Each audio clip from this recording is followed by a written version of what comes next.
দাবিকৃত সংসদ সচিবালয়ে কর্মরত সোর্সের বক্তব্য অনুযায়ী আনুমানিক 10 লাখ টাকায় বর্ণিত সকল আইটেম ক্রয় করার দাবি সঠিক নয়, কারণ হারিয়ে যাওয়া ক্ষতিগ্রস্ত 12টি আইটেমের মূল্য তালিকা অনুযায়ী হারিয়ে যাওয়া একটি ক্যামেরার মূল্যে উল্লেখ করা হয়েছে আনুমানিক 11 লক্ষ টাকা।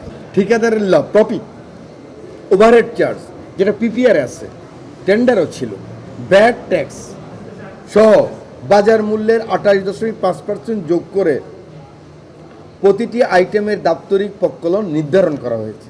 সব মিলিয়ে ক্যামেরা সংশ্লিষ্ট 12টি আইটেম কেনা হয়েছে। 4টি ক্যামেরা বডির পাশাপাশি 4টি ভিন্ন ধরনের ক্যামেরা লেন্স কেনা হয়েছে। বডির সাথে আবার 4টা ক্যামেরা লেন্সও লাগে।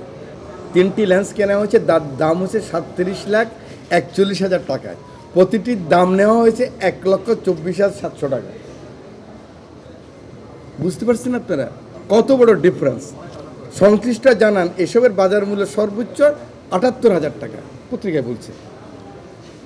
মর্মে সাংবাদিক বন্ধু প্রতিবেদন উল্লেখ করেছেন বাংলাদেশ প্রতিদিনের যিনি সাংবাদিক ছিলেন। তদন্ত কমিটি নথি সংশ্লিষ্ট দলিল পুঙ্খানুপুঙ্খরূপে পর্যালোচনা এবং ওনার সাথে আলোচনা করে উদ্ঘাটন করেন যে প্রকৃত 2470 mm ফোকাল লেন্সের প্রতিটি লেন্সের ইউনিট প্রাইস 1,24,000 টাকা হিসাবে 3টি লেন্সের মূল্য 3,74,100 টাকা। আমি বুঝাতে পারছি? ওনারা বলছে 37 লাখ টাকা, প্রতিবেদন রিপোর্টে 37 লক্ষ টাকা। আর 3টার দাম আমরা এখানে পেলাম, যেটা কিনেছে সেটা হলো 1,24,000 টাকা করে 3,74,100। ক্লিয়ার আপনারা? প্রতিবেদনে উল্লিখিত 37,74,100 টাকা নয়। প্রতিবেদন প্রণয়নকার রিপোর্টারের সাক্ষাৎ গ্রহণের ওনার সাক্ষাৎকার নিয়েছি আমরা।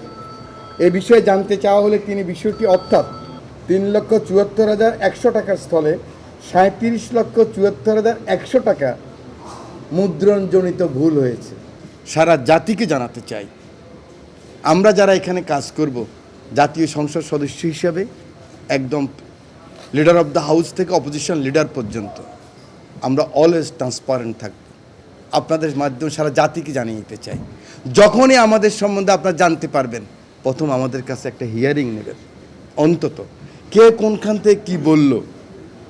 আজকে দেখেন আমরা একটা মামলা করতে পারি না ভাই? আমরা করতে চাই না, কারণ একটা রেওয়াজ হয়ে গিয়েছিল, একদিকে চুরি করা আর একদিকে চোর ধরার চেষ্টা। একটা রেওয়াজ হয়ে গিয়েছিল লেসপেন্সারগিরি করা, একটা রেওয়াজ হয়ে গিয়েছিল সাবেক প্রধানমন্ত্রী ডাকলে সাংবাদিকদের মধ্যে প্রতিযোগিতা, কে কত সুন্দর করে, আমি সেই শব্দ নাই বললাম, ওনার ইমপ্রেস করা।